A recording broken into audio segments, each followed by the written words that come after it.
Times now Bharat पर आपका स्वागत है। आपके साथ मैं हूं राकेश पांडे। श्रद्धा का कातिल आफ्ताब दिल्ली पुलिस की गिरफ्त में है। लगातार पुलिस उससे सवाल जवाब कर रही है, उससे सच्चाई जानने की कोशिश कर रही है। नार्को टेस्ट की इजाजत पहले से ही दिल्ली पुलिस को मिली हुई है। अब पॉलीग्राफी टेस्ट यानी लाई डिटेक्टर टेस्ट की भी इजाजत दिल्ली पुलिस को मिल गई है। सवाल यह उठता है कि पॉलीग्राफी टेस्ट क्या है और इसके जरिए कैसे पता चलेगा कि आफ्ताब जिसका पॉलीग्राफी टेस्ट किया जाएगा वो सच बोल रहा है, झूठ बोल रहा है।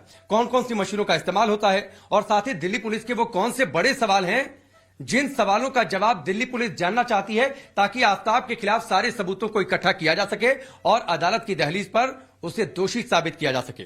हमने इसके लिए देखिए यहां पर एक लैब क्रिएट की हुई है। हमारे साथ डॉक्टर डीके गुप्ता है जो कि सीएमडी है फेलिक्स हॉस्पिटल के, डॉक्टर अमित है जो कि एनेस्थीसिया के कंसल्टेंट हैं और डॉक्टर अंशुमाला हैं जो कि फिजिशियन है और मनोदशा क्या पेशेंट की उस दौरान होती है या फिर जो क्रिमिनल होता है उसकी मनोदशा क्या होती है, ये हम उससे समझेंगे। हमारे साथ दिल्ली पुलिस के पूर्व एसीपी वेदभूषण जी हैं। दिल्ली पुलिस के कौन से बड़े सवाल हैं जो इस पॉलीग्राफी टेस्ट में जिनका जवाब दिल्ली पुलिस को चाहिए और जिसके लिए इस टेस्ट की इजाजत मिली हुई है दिल्ली पुलिस को। लेकिन सबसे पहले डॉक्टर गुप्ता यह समझाइए पॉलीग्राफी टेस्ट क्या होता है, नार्को से ये टेस्ट अलग कैसे है और इसमें किन मशीनों का इस्तेमाल होता है? बिल्कुल, तो पॉलीग्राफी टेस्ट जो है वो किसी भी क्रिमिनल के बारे में अगर हम पता करना होगा उसने क्राइम किया है तो उसके बारे में क्या क्राइम में किया है, कैसे किया था, तो एक्चुअली सच उगलवाने के लिए किया जाता है। और जो पॉलीग्राफिक टेस्ट है बिल्कुल होशो हवास में किया जाता है, फिजियोलॉजिकल कंडीशन में किया जाता है। इसमें कोई हम बेहोशी की दवा नहीं देते मरीज को या जो क्रिमिनल है उसको बेहोश नहीं करते। नार्को टेस्ट में क्या करते हैं, उसको बेहोश करते हैं। सोडियम थायोपेंटाइन जो ड्रग है जिसको हम ट्रूथ सीरम भी बोलते हैं, उसको देने के बाद किया जाता है। उसको देने के बाद मरीज की वो उसकी जो व्यक्ति है उसकी मनोदशा देखी जाती है। इसमें हम लोग सिर्फ फिजियोलॉजिकल करते हैं। इसमें क्या करते हैं कि इसमें जो हार्ट बीट देखते हैं, मरीज की ब्लड प्रेशर देखते हैं उसका जो व्यक्ति है, उसके अलावा उसका सैचुरेशन देखते हैं। इसके अलावा उसका जो कुछ मूवमेंट है बॉडी में वो तो नहीं हो रहा है, उसके अतिरिक्त अगर उसका रेस्पिरेटरी रेट कैसा है, कम ज्यादा हो रहा है। ये मैंने देखा कि आपने कई सारी मशीनें लगा रखी हैं। कौन कौन सी मशीनें होती हैं, क्या रीडिंग उनसे होती है जब सवाल पूछे जाते हैं? तो देखिए, तो इसमें एक चेस्ट बेल्ट को यूज करते हैं, न्यूमो बेल्ट है उसको यूज करते हैं। उसको उसमें देखते हैं कि हार्ट की गति को जो कैप्चर करता है कि हार्ट रेट कम है ज्यादा है, उससे हमें मॉनिटर पे हार्ट की गति दिख जाती है। इसके अतिरिक्त इसके अलग जो फिंगर्स में कुछ ग्लोव्स लगाते हैं उससे हम फिंगर या बॉडी का मूवमेंट एक्सेस करते हैं और कैप्चर करते हैं। इसके अतिरिक्त इसके कुछ हमने लीड्स लगा रखी हैं जिससे हम उसका सैचुरेशन वगैरह ईसीजी इस तरह की फाइंडिंग्स को देख सकते हैं। और एक कफ लगाते हैं जिससे हम ब्लड प्रेशर देखते हैं जो साइड लगा होगा, तो ब्लड प्रेशर भी कोई फ्लक्चुएशन। यानी पेशेंट को ऐसे लिटा दिया, या जो क्रिमिनल, पेशेंट कहना तो ठीक नहीं है, जो क्रिमिनल है उसे लिटा दिया, मशीनें लगा दी और उसके बाद सवाल पूछे। हाँ, तो उसके बॉडी को मशीनों से जोड़ देते हैं, उसका सवाल पूछते हैं। फिर हमें देखते हैं कि सवालों के साथ साथ उसके बॉडी के जो पैरामीटर है, फिजियोलॉजिकल पैरामीटर जिसमें हार्ट की गति है जिसको हार्ट रेट बोलते हैं, या श्वसन की गति है जिसको सांस की गति बोलते हैं, इसके अलावा उसका ब्लड प्रेशर है, या जो उसका लिप मूवमेंट है, बॉडी मूवमेंट है, या जो पसीना तो नहीं आ रहा, स्वेटिंग तो नहीं हो रही, पर्सपिरेशन नहीं हो रहा, तो इन सबको हम कैप्चर करते हैं। उसको देख एसेस करते हैं, कोरिलेट करते हैं कि ये व्यक्ति झूठ बोल रहा है या सच बोल रहा है। वेदभूषण जी, एक बात बताइए, हमने आफ्ताब को तो लिटा दिया, मशीनें भी लगा दी, लेकिन वो बड़े सवाल 5 कौन से हैं अगर मैं आपसे पूछूं जिनका जवाब दिल्ली पुलिस जानना चाहती है, या फिर वो सवाल बहुत जरूरी है उनका जवाब सही तरीके से जानना ताकि पर्याप्त सबूत इकट्ठा हो सके? राकेश जी, पहले तो जानना जरूरी है कि क्यों हम लोग टेस्ट करा रहे हैं।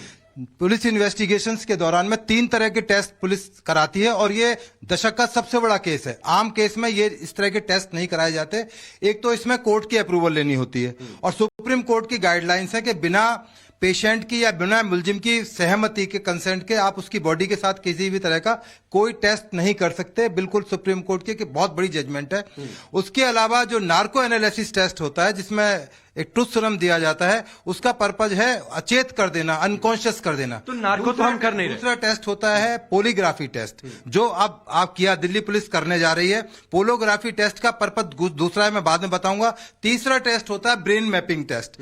तो आज जो परमिशन मिली है नॉर्मल कोर्ट्स में बड़े केसेस के अंदर नार्को एनालिसिस और पोलोग्राफी टेस्ट दोनों किए जाते हैं। दोनों का अलग अलग पर्पज है। पोलीग्राफ टेस्ट में जैसे डॉक्टर साहब ने बताया बीपी, हार्ट और तमाम रेस्पिरेशन है, उसकी क्या स्थिति होंगी। यदि आपसे सवाल पूछा जाए कि श्रद्धा को किसने मारा, आपने क्यों मारा, श्रद्धा के साथ क्या रिलेशन थे, क्योंकि पुलिस का काम है मोटिव एस्टेब्लिश करना और मोटिव के बाद में उसको एग्जीक्यूट कैसे किया, उसके बाद के क्या रिजल्ट रहे। 3 हिस्सों में आप इसको बांट सकते हैं। उसके अलावा जो नार्को एनालिसिस में जब लिया जाएगा वही सवाल किए जाएंगे, आपने आपने क्यों मारा, वेपन ऑफ ऑफेंस कहां फेंका, आपको क्या किसी और लड़की से प्यार था, इससे पीछा क्यों छुड़ाना चाहते थे, आपने चाकू कहां डिस्पोज किया, उसका हेड कहां फेंक दिया, तो उससे कंट्राडिक्ट कराया जाए, क्योंकि उस टाइम वो अचेतन अवस्था में होगा।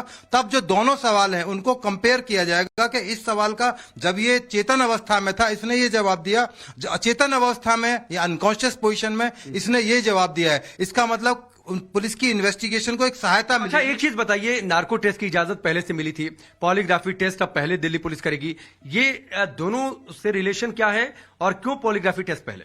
मैं अभी आपको क्लियर कर रहा था और ज्यादा क्लियरिटी देता हूं इसके अंदर। पोलोग्राफी टेस्ट में वही सवाल पूछे जाएंगे जो नार्को टेस्ट के अंदर पूछे जाएंगे, क्योंकि पोलीग्राफी लिस्ट समान रहेगी। हाँ, ऑलमोस्ट सेम क्वेश्चंस रहेंगे, कुछ ऊपर नीचे वेरिएशंस हो सकते हैं अकॉर्डिंग टू रिक्वायरमेंट, परंतु चूंकि पॉलीग्राफ टेस्ट में वो पूरे सचेत माइंड से काम कर रहा है, उसको पता है, सोच समझ के जवाब दे रहा है कि मुझे क्या बोलना है, क्या नहीं बोलना है, किस क्वेश्चन का आंसर क्या होगा।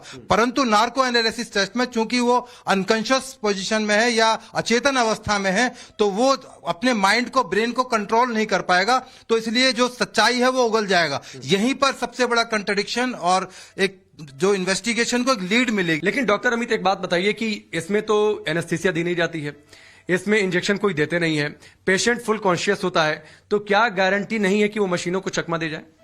देखिए, इसकी एक्यूरेसी लगभग 90% है, और जो मरीज हम पहले जब मरीज से हम पहले सवाल शुरू करते हैं तो पहले सवाल वो किए जाते हैं जो उसकी जिंदगी से जुड़े हुए हैं और जिनका हमें पूरी उम्मीद है कि वो सही जवाब देगा, जैसे उसका नाम, पिताजी का नाम, घर का एड्रेस, माताजी का नाम, या वो नॉर्मल सवाल जिनके बारे में वो किसी भी कंडीशन में झूठ नहीं बोलेगा। लेकिन हम अब्रप्टली एक स्टिंगर सवाल पूछते हैं कि आज आप सुबह कहां थे, या जिस दिन श्रद्धा का मर्डर हुआ था उस दिन वो व्यक्ति वो कहां पे था।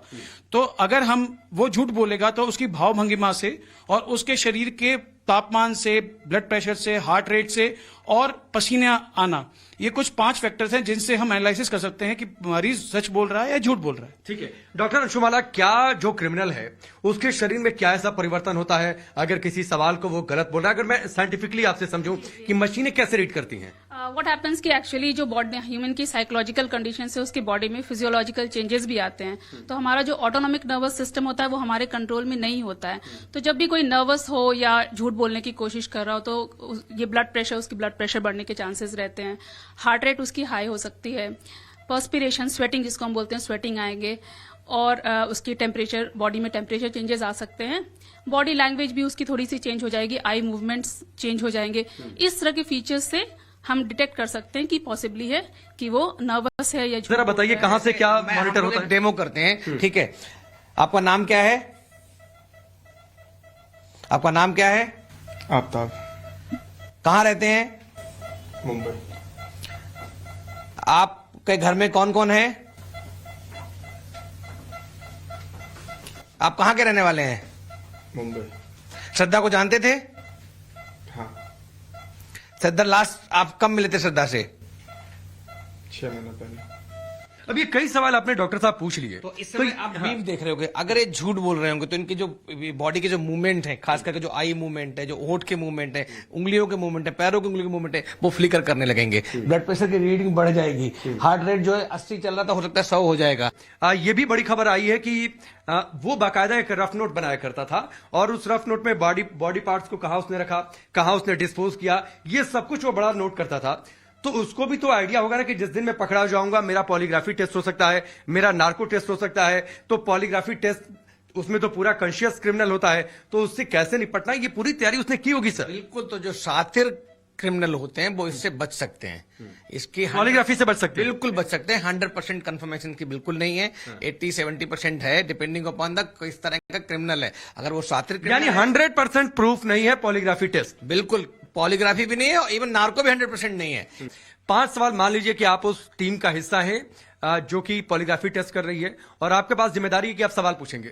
5 सवाल आप कौन सा पूछना चाहेंगे? स्पेसिफिक हो जाइए। देखिए, सबसे पहले तो मोटिव एस्टेब्लिश करना है इन्वेस्टिगेशन के दौरान कि आपने मर्डर क्यों किया। 2 साल से आप प्यार में थे, आप क्या उसको एलिमिनेट क्यों करना चाहते थे? क्या कोई जिंदगी में और नई लड़की आ गई थी आपके, या वो शादी करने के लिए तैयार नहीं थी? तो पहला सवाल होगा कि श्रद्धा को क्यों मारा, श्रद्धा को आपने क्यों मारा, वजह क्या थी उसके पीछे? उसके बाद में उसका मर्डर हुआ, मर्डर को करने की ऐसी क्या नौबत आ गई? क्या हीट ऑफ मोमेंट के अंदर मर्डर कर दिया से या पहले से आपके दिमाग में कोई प्लान था कि आपको निपटाना है? यानी आपका दूसरा सवाल होगा कि ये मर्डर आपने हिट ऑफ द मोमेंट में किया है या फिर वेल प्लान आपका मर्डर कैसे है? किया है? नंबर 3 है, जब आपने मर्डर को एग्जीक्यूट कर दिया, मर्डर के बाद में आपने हेड को कहां फेंका? जैसे बता रहे तालाब में फेंक दिया, कि तालाब में फेंका क्यों फेंका, और जंगल में फेंका तो बॉडी क्यों फेंकी? आपने कहा कि ब्लड स्टेन क्लोथ जो थे, एमसीडी का ट्रक जा रहा था वेस्ट, मैंने उसमें उठाकर डाल दिए। तो ये तमाम चीजें तो देखिए, ये एक हमने छोटे से अपने डेमो में ये जानने की कोशिश की है इस लैब में कि पॉलीग्राफी टेस्ट क्या होता है,